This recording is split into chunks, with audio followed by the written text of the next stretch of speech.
Hey, salut, coucou, comment vas-tu? Bon, je suis contente de te retrouver comme d'habitude, hein.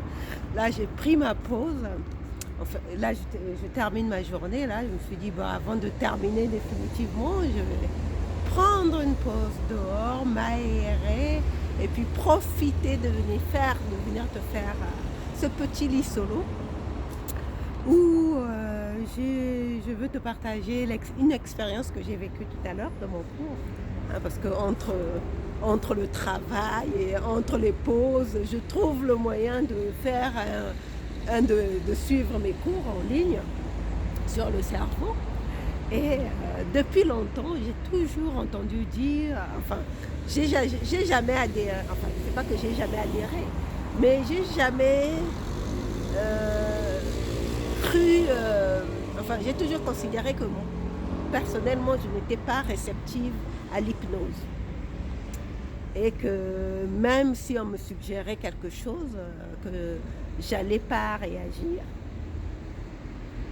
Et aujourd'hui, j'ai eu la preuve que non seulement je suis sensible, parce que chaque personne a un degré de sensibilité, mais euh, les, les scientifiques sont d'accord pour dire que la majorité d'entre nous, nous sommes sensibles aux mots. Notre cerveau est sensible aux mots que nous prononçons, même si ce n'est pas la vérité. Et donc, moi, je faisais partie de ces personnes qui étaient entièrement convaincue, persuadée qu'on ne pouvait pas les hypnotiser parce que non sensibles aux suggestions de l'hypnotiseur et non sensibles aux mots qu'on pouvait. Mais tout à l'heure, j'ai fait une expérience avec ma prof, enfin mon enseignante, et c'était bluffant. C'était tout simplement bluffant. Hein.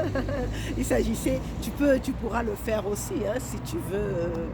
Mais c'est mieux quand c'est quelqu'un d'extérieur qui te le suggère parce que toi-même, tu vas pas. J'ai l'impression que soi-même, si on le fait tout seul, ça, on a l'impression que ça ne fonctionne pas. Mais là, c'est une personne extérieure qui te dit d'imaginer. Donc, tu as les mains comme ça, tu as les mains comme ça, comment ça fait ça? Tu as les mains comme ça et tu fermes les yeux et la personne te suggère d'imaginer que tu as un aimant au milieu, un aimant puissant au milieu et tout le temps, pendant tout le temps que la personne te suggère les mots, tu te rends compte à ta grande stupéfaction. Mais moi, c'était une vraie découverte qu'à la fin de la séance, qui a duré 2 minutes, hein, pas plus, hein, tes mains se retrouvent collées. Tu vois, tes mains se retrouvent collées. Et c'était l'exercice consistait à nous montrer à quel point les mots que nous prononçons ont de l'effet sur notre cerveau. Donc, en conclusion, il s'agit de bien choisir les mots parce que ça, je le dis souvent aussi par rapport aux musiques que nous écoutons. D'ailleurs, les expériences ont été menées hein, par rapport au... c'est ce photographe japonais, j'ai oublié, je ne veux pas écorcher son nom, comme c'est un nom japonais, je ne veux pas écorcher son nom, donc ne pas le dire, parce que tout de suite, c'est Naruto qui me vient à l'esprit, alors que non, il ne s'appelle pas Naruto, mais c'est un photographe japonais, scientifique aussi, qui a fait une expérience sur l'eau. Hein. Si tu tapes expérience japonaise sur l'eau sur Google, tu vas trouver le nom. Parce que je vais pas te dire un nom qui ne soit pas exact. Mais il a fait une expérience sur l'eau, comme quoi, en fonction des mots qu'on employait, qu'on disait, qu'on prononçait, les cristaux d'eau avaient une forme plus ou moins harmonieuse. Quand on émettait les mots d'amour, quand on disait je t'aime, tu es belle, tu es beau, tu es gentil, les cristaux d'eau prenaient des formes très très harmonieuses. À l'opposé, quand on disait des mots de haine, je te déteste, tu es hideux, tu es laid, les cristaux prenaient une autre forme. Donc, le résultat de cette expérience, c'était de dire que nous, en tant qu'êtres humains, nous sommes constitués à 80% d'eau.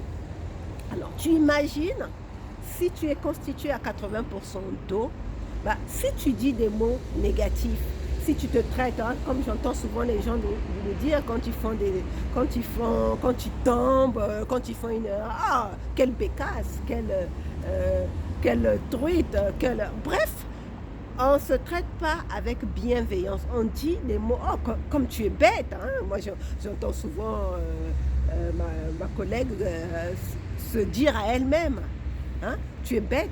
Donc, tu vois, ce sont des mots qui ont un impact sur notre physiologie. Donc, si tu as des problèmes de santé, dis-toi des mots doux, dis-toi des mots gentils, dis-toi, envoie-toi de l'amour.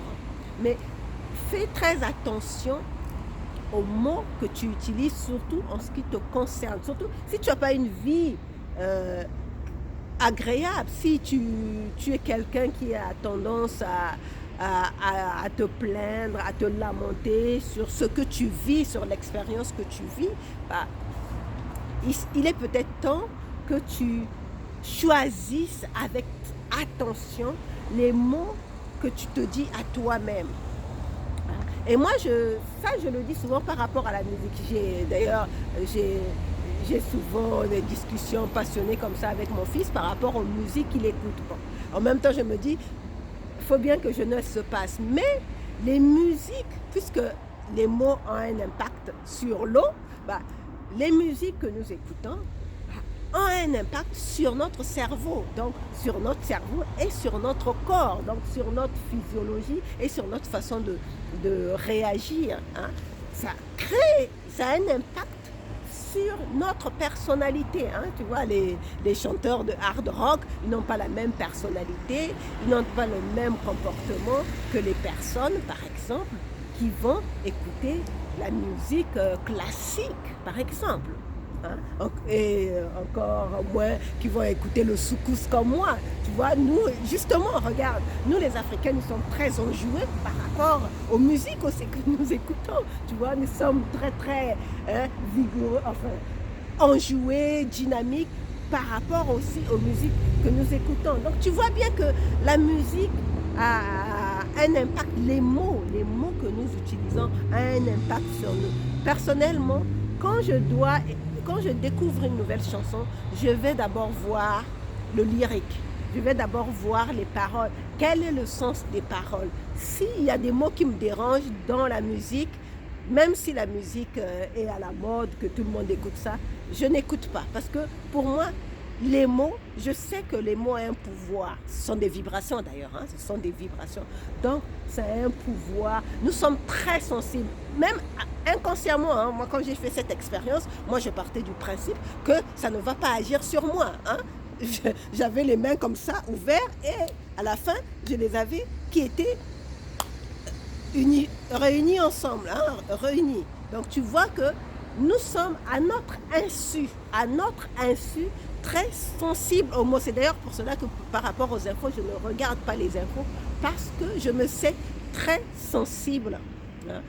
D'ailleurs, on voit bien que beaucoup de gens sont anxieux, il y en a même qui développent des angoisses, tout ça, parce que justement, tout ce qu'ils écoutent aux infos a un impact. Pourtant, ce sont des paroles. Tu vois. Donc, nous voulons faire attention aux paroles que nous recevons, mais aussi aux paroles que nous émettons. Hein. D'ailleurs, dans les 4 accords Toltec, on le dit, hein, que ta parole soit parfaitement impeccable. Bon, je crois que je vais m'arrêter là parce qu'il commence à faire de plus en plus sombre. J'aurais dû rester à l'intérieur, mais comme j'avais envie de prendre l'air, de respirer l'air frais, donc je me suis mise dehors.